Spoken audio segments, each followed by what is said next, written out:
दोस्तों, राहुल गांधी के खिलाफ जिन अपशब्दों का लगातार इस्तेमाल किया जा रहा है, भारतीय जनता पार्टी के तमाम कद्दावर नेता, दिग्गज नेता, मंत्री, सांसद जिस तरह से बयानबाजी करते हुए राहुल गांधी के खिलाफ नजर आ रहे हैं, ये देखकर अंदर डर सा लगने लगा है कि कहीं उनके साथ वाकई सच में कुछ अनहोनी ना हो जाए। और ये खबर भी बाहर निकल के आई है कि राहुल गांधी के खिलाफ बकायदा षड्यंत्र, साजिशें रची जा रही है। अशोक वानखेड़े ने पूरी तरीके से खुलासा कर दिया कि दरअसल Bharatiya Janata Party BJP IT cell Nathuram Godse बनाने की प्रक्रिया में लगी हुई है। नाथूराम गोडसे बनाने की कोशिश में बीजेपी लगी हुई है।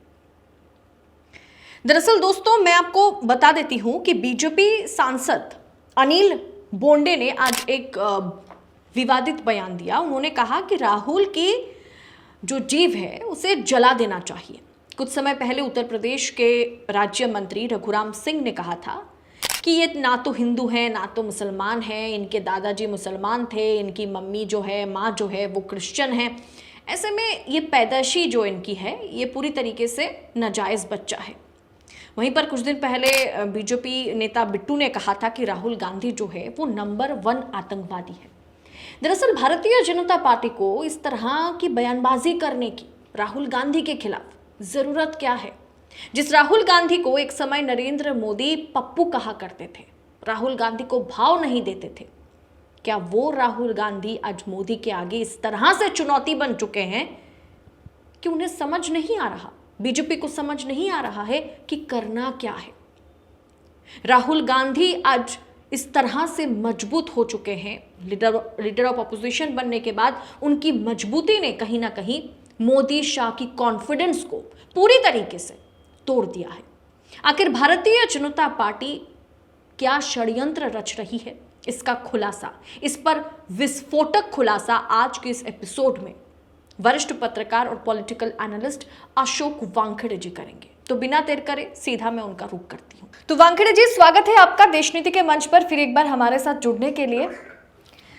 राहुल गांधी पर पिछले कुछ दिनों से टिप्पणियां जो है वो आसमान छू रही है।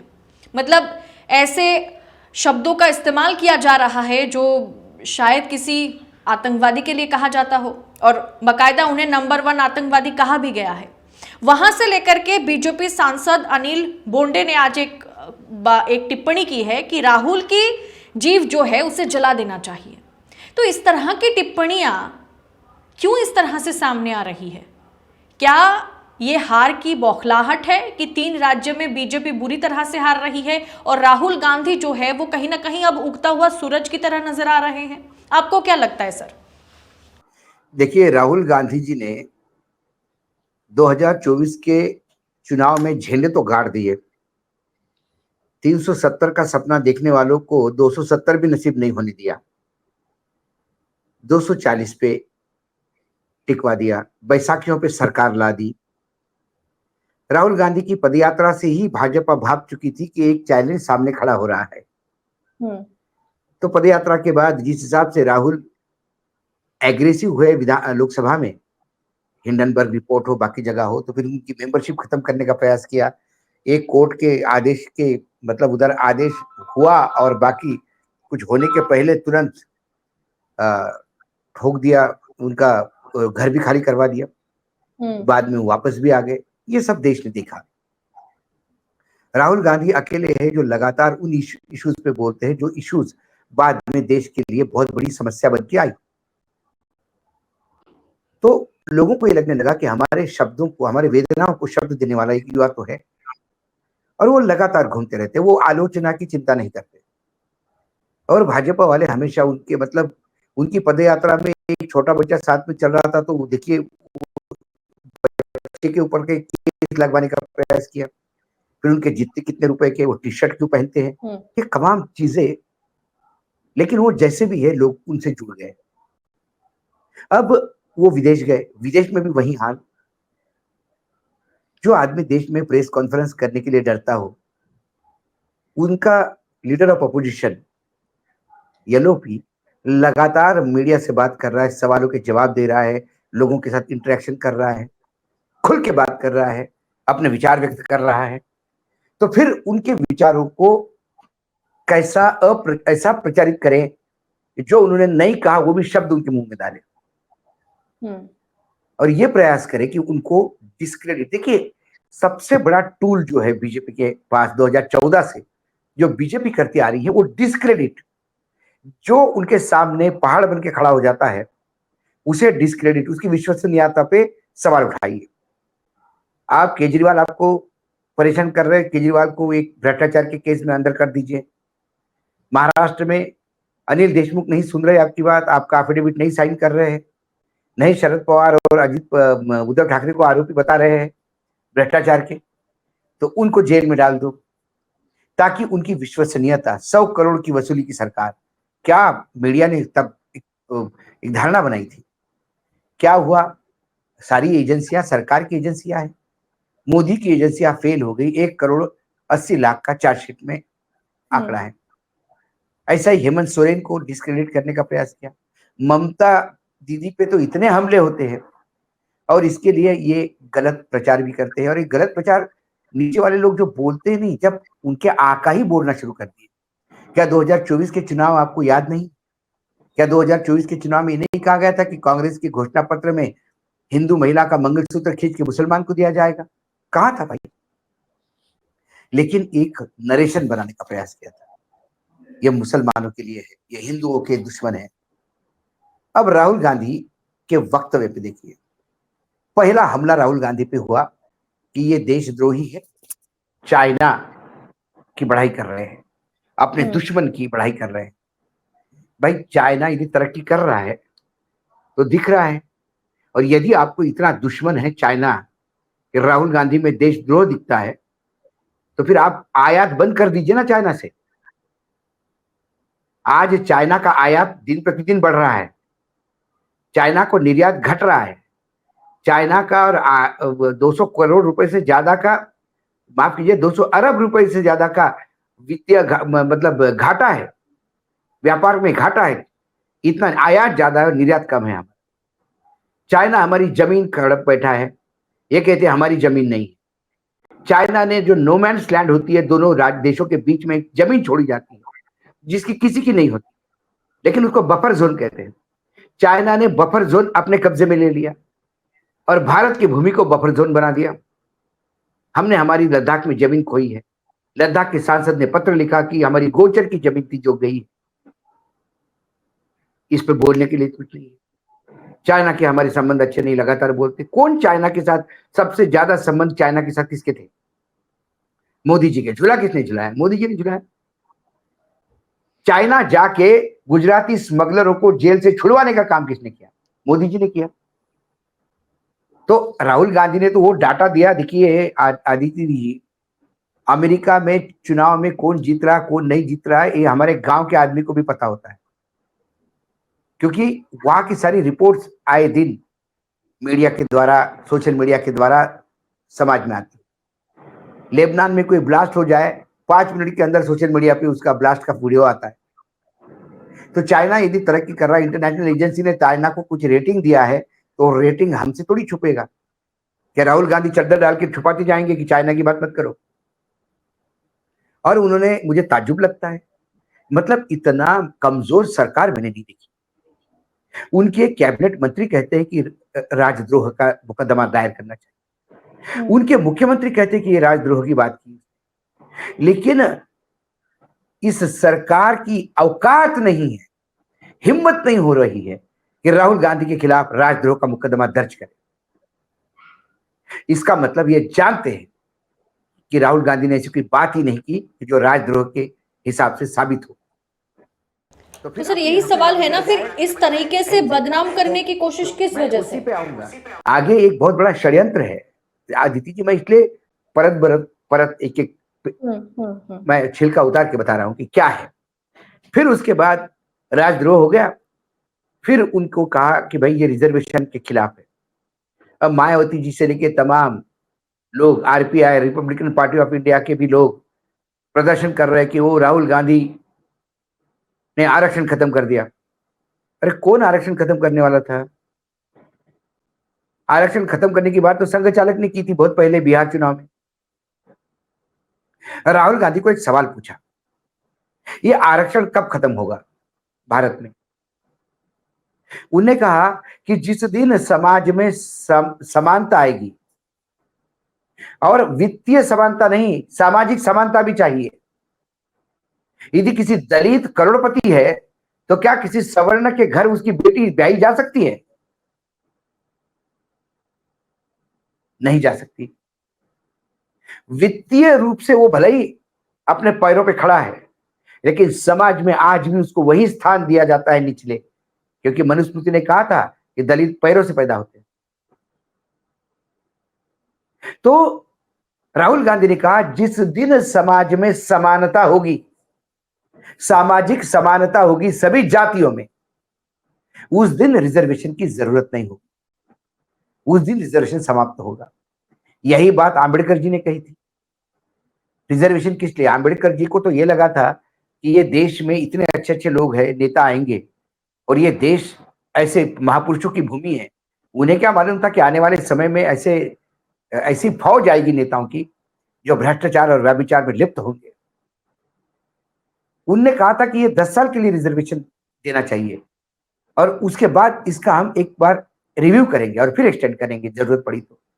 लेकिन उनको खुद लग रहा था कि 10 सालों में दलित और सवर्ण एक साथ बैठ के बात करेंगे। आज 75 साल हो गए, नहीं हो रहा है। समानता कैसी होगी? दलित गॉगल नहीं पहन सकता, दलित की बेटी नदी में पानी नहीं पी सकती, दलित अपनी बारात घोड़े पे नहीं निकाल सकता। तो रिजर्वेशन जा नहीं सकता जब तक समानता नहीं। राहुल गांधी ने कहा जिस दिन समानता होगी उस दिन रिजर्वेशन जाएगा। इन्हें कहा कि राहुल गांधी ने बोला रिजर्वेशन जाएगा, ओ रिजर्वेशन के खिलाफ, दलितों के खिलाफ, राहुल गांधी कांग्रेस संविधान के खिलाफ, कांग्रेस। अरे कौन क्या कहा, क्या बोल रहे हो? उसके बाद उन्होंने कहा कि देश में बहुत हालात खराब, खासकर अल्पसंख्यकों के लिए। क्या खाया जाता है, क्या पिया जाएगा, क्या पहना जाएगा, इस पे पहरे लगे हुए। और जिस सामने सरदार बैठे थे जिन्होंने सवाल पूछा था, उन्होंने कहा कि यदि एक दिन ऐसा भी आएगा कि सरदारों को पगड़ी नहीं पहनने दी जाएगी, कड़ा नहीं पहनने दिया जाएगा, कृपाण नहीं रखने दिया जाएगा, जो उनकी परंपरा है, क्योंकि ये लोग एक विशिष्ट चीज लोगों पे डालना चाहते, बस वहीं से पकड़ लिया। ओ सरदारों की पगड़ी के खिलाफ बोल दिया राहुल गांधी ने, सरदारों की पगड़ी के खिलाफ बोल दिया राहुल गांधी ने। कब कहा?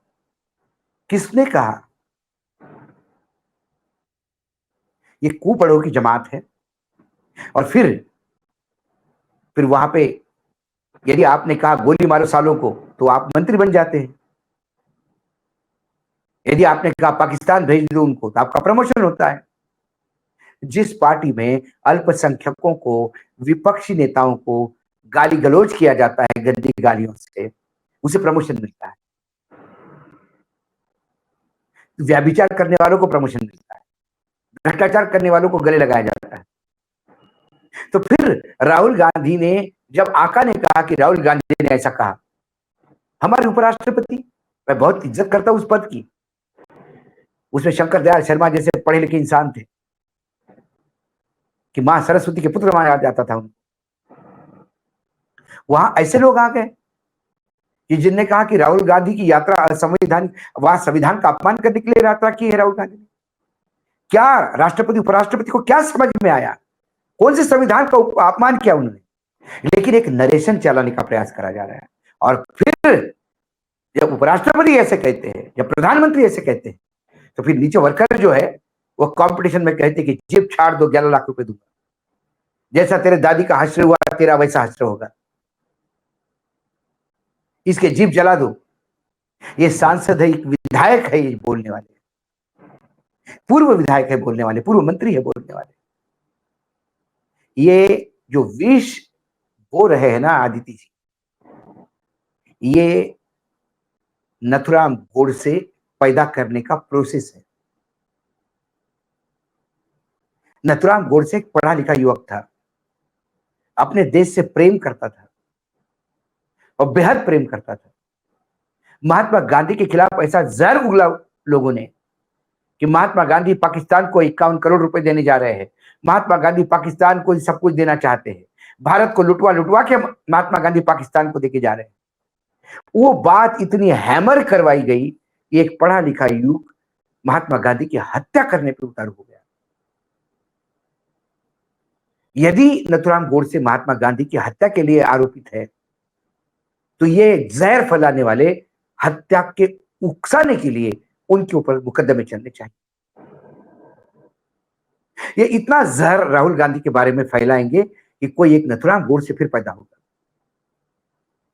उसे लगेगा कि ये वाकई आदमी जो है ये देश के खिलाफ है, ये वाकई रिजर्वेशन बंद कर देगा, ये सरदारों की पगड़ी उछालने की बात करता है, क्योंकि वो उपराष्ट्रपति की बात को मानेगा, प्रधानमंत्री की बात को मानेगा कि संविधान के पद पे बैठे हुए लोग झूठ कैसे बोल सकते हैं। तो ये इसीलिए जब आपको काबू नहीं आ रहा है, ना रास्ते पे आप लड़ सकते हो, ना मतदान से आप लड़ सकते हो, ना पार्लियामेंट में उसके सवालों के जवाब दे सकते हो, ना बाहर उसकी प्रेस कॉन्फ्रेंस का जवाब दे सकते हो, उसकी लोकप्रियता दिन ब दिन बढ़ती रह गई है, तो फिर आपको लगता है कि यह हमारी सत्ता को लगने वाला ग्रहण है। राहुल गांधी को एक समय पर भाव नहीं दिया जाता था, उन्हें 50 साल का बालक कहकर मोदी जी कहीं ना कहीं मजाक बनाते थे। आज उसी राहुल गांधी का मुकाबला कहीं ना कहीं 56 इंच की छाती जो है वो नहीं कर पा रहे होंगे, और इसी के चलते इन नफरती एजेंडों को कहीं ना कहीं चलाने की कोशिश हो रही है। अब राहुल गांधी का मुकाबला करना नामुमकिन है मोदी जी के लिए। अदिति जी, राहुल गांधी को पप्पू घोषित करने में बीजेपी से ज्यादा कांग्रेसियों का हाथ था। यही जयराम रमेश टाइप के जो लोग हैं, यही किसी ने कह दिया कि Jairam, we have seen Rahul Gandhi is very popular in rural area. अरे उनको क्या आता है, मैंने बताया उसको, ही इज नट्स। ये ऐसी बातें कर करके इन्होंने राहुल गांधी की इमेज ऐसा कह दी कि इसको कुछ भी नहीं आता है, जो कुछ भी राहुल गांधी कर रहे हैं उसको हम करवा रहे हैं। और इन्होंने राहुल गांधी का पप्पू शब्द भी इन्हीं लोगों का दिया हुआ है। राहुल गांधी बीजेपी से ज्यादा अपने पार्टी में बीजेपी के जो स्लीपर सेल है उनसे लड़ रहे हैं, और ये राहुल गांधी कहते हैं, ये वो जानते हैं इस बात को, तो उनको पप्पू इन्होंने बोला, बीजेपी ने उठा लिया। अभी अभी 24 के चुनाव के दौरान जब प्रधानमंत्री दनादन गोदी मीडिया को इंटरव्यू दे रहे थे, दनादन दनादन एक के बाद एक, तब किसी ने कहा कि ये दो युवक बहुत घूम रहे हैं, बोले खाता नहीं खुलेगा इनका यूपी में, बच्चे करने दो। क्या हुआ, इनका वही खाता समेट लिया है उसने, दो युवकों ने। आज एक की पार्टी नंबर 2 पे है पार्लियामेंट में और एक के नंबर 3 पे, और बीजेपी अभी भी समझ में नहीं पा रही यूपी में हुआ क्या। क्या वही हस्र जो है बीजेपी का बाकी 4 राज्य में जो आने वाले चुनाव है उसमें हो सकता है? यकीनन। इसीलिए वन नेशन वन इलेक्शन की तुतारी और वो तुनतुना बजाने वाले प्रधानमंत्री को एक सवाल है कि कम से कम, अरे वो जब होगा तब होगा, ये 4 राज्यों के भी चुनाव इकट्ठा करवा लेते, क्या क्या क्या प्रॉब्लम था। हरियाणा और महाराष्ट्र तो कई सालों से साथ में होते आ रहे हैं, लेकिन आपको महाराष्ट्र में हिम्मत नहीं हो रही चुनाव करवाने की, क्योंकि आपको पता है आप 3 फिगर में भी नहीं पहुंचोगे। पूरा कुनबा एनडीए गठबंधन 3 फिगर में नहीं पहुंचेगा, तो परेशान है। यहां हरियाणा में इसलिए करवाए कि चलो 5-5 लोकसभा सीट आई तो कम से कम आधा आधा तो गारंटी है। जम्मू कश्मीर में करवाए क्योंकि सरकार चाहती थी, गवर्नमेंट, सुप्रीम कोर्ट का आदेश था। झारखंड में इनको लोग तोड़ने हैं। हेमंत विश्व शर्मा इंटरव्यू देके कहते हैं कि हाँ हम तोड़ रहे हैं लोगों को और तोड़ेंगे, यही लोकतंत्र है हमारा। क्या कर लोगे ऐसे नंगाई का? और ये लोकतंत्र की बात करते, संविधान की बात करते हैं। जब संविधान बदलने के लिए लोग बोल रहे थे, तब हमारे उपराष्ट्रपति के कान में क्या हो गया था? रुई ठूस गई थी, सुनाई नहीं दे रहा था उनको। जब प्रधानमंत्री के आर्थिक सलाहकार समिति के अध्यक्ष ने पूरा एक पन्ना लिखा एक अखबार में, अंग्रेजी अखबार में, कि ये संविधान बदलने की जरूरत नहीं, पूरा ही नया लिखना पड़ेगा, उस पर क्यों नहीं? क्योंकि धनखड़ साहब तो पढ़े लिखे हैं भाई, सैनिक स्कूल के हैं, हमारे सीनियर है, इतना तो स्टैंडर्ड बुरा नहीं है सैनिक स्कूल का कि अंग्रेजी पढ़ना नहीं आई इनको। क्यों नहीं तब बोला उन्होंने? जो संवैधानिक बात करेगा उसे असंवैधानिक करार देंगे। सर्वोच्च न्यायालय को कहते हैं कि आपके टिप्पणी से हतोत्साहित हो जाती है एजेंसियां। कौन सी एजेंसी भाई? ईडी, सीबीआई, इनकम टैक्स क्या करती आ रही? और यदि बोला सीबीआई को कि आप जरा पिंजरे से बाहर निकलिए, ईडी ने जिन जिन लोगों को अरेस्ट किया उनका क्या सामना आया? बेल मिलते समय क्या कहा कोर्ट ने? क्या प्रोसिक्यूशन है? सुशांत सिंह राजपूत का क्या हुआ? उपराष्ट्रपति बताएंगे जरा? बड़ी होनहार एजेंसियां हैं आपकी। क्योंकि उद्धव ठाकरे को आपको बदनाम करना था, इसलिए सुशांत सिंह राजपूत का केस आपने उठाया। आप जानते थे उसमें कुछ नहीं। तो कुल मिलाकर डिस्क्रेडिट करना, किसी को बदनाम करना, ताकि अपनी लाइन बड़ी दिखे, दूसरे की लाइन काटना। चुनाव आमने सामने के होते हैं। सिर्फ संघ चालक बोलते हैं कि ये युद्ध नहीं प्रतियोगिता है, पक्ष नहीं विपक्ष नहीं प्रतिपक्ष है, लेकिन आज उनकी भी दयनीय हालत हो गई है। मोहन भागवत जी को भी नहीं सुन रहे ये लोग।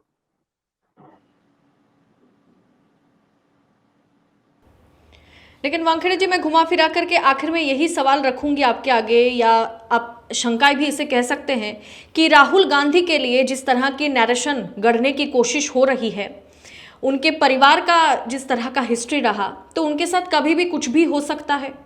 मुझे चिंता इस बात की आदित्य, मुझे चिंता इन जिनको मतलब बदजुबान जो लोग हैं उनकी नहीं है।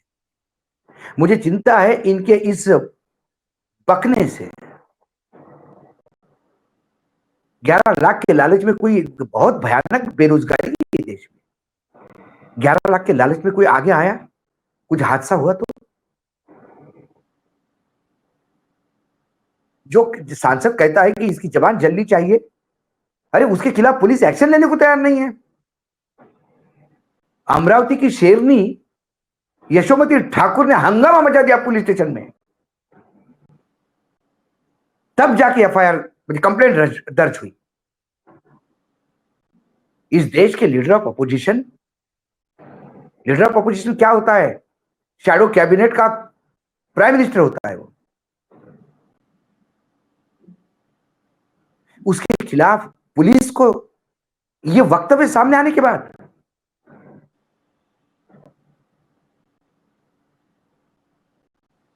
ये हाल है।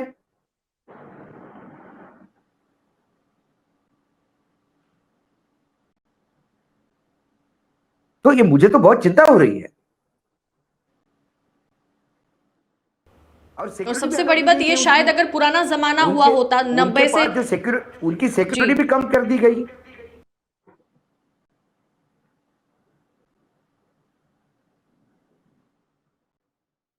वानखेड़े जी, मैं कह रही थी यही बात कि ये जो पुराना जो जमाना था, उस समय अगर ये हुआ होता तो खुद प्राइम मिनिस्टर, खुद होम मिनिस्टर आकर शायद इस तरह के बातों का खंडन किया करते थे। लेकिन आज के टाइम में किसी को कोई फर्क ही नहीं पड़ता। स्मृति ईरानी पर अपशब्दों का इस्तेमाल हुआ तो खुद राहुल गांधी आकर के उस बात का खंडन किया और मना किया कि उनके खिलाफ इस तरह के प्रोपेगेंडा मत फैलाइए सोशल मीडिया। अभी शैलजा के बारे में किसी ने कुछ कहा, बाद में पता पड़ा कि वो कांग्रेस के लोग भी नहीं थे। लेकिन जैसे ही पता पड़ा, हुड्डा जी ने तुरंत कहा कि शैलजा में हमारी बहन और उसके बारे में ऐसी बात करने वाली को कांग्रेस में जगह नहीं होगी। खबरदार किसी ने अपशब्द कहे तो। लेकिन प्रधानमंत्री मौन है, गृह मंत्री मौन है। गृह मंत्री प्रेस कॉन्फ्रेंस में सवाल देने के बजाय बोलते नहीं सवाल नहीं पूछोगे आप, इस सवाल का जवाब नहीं दूंगा, इस सवाल का जवाब नहीं दूंगा। आप एक सवाल पूछिए कि मोदी भगवान हो गए। हाँ, ये सवाल अच्छा है। मोदी भगवान के रूप है।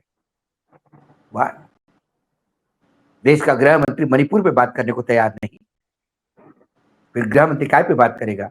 अपने बेटे के बारे में कि इंटरनेशनल क्रिकेट काउंसिल का वो अध्यक्ष कैसा बना, इसकी कहानियां सुनाएगा देश को।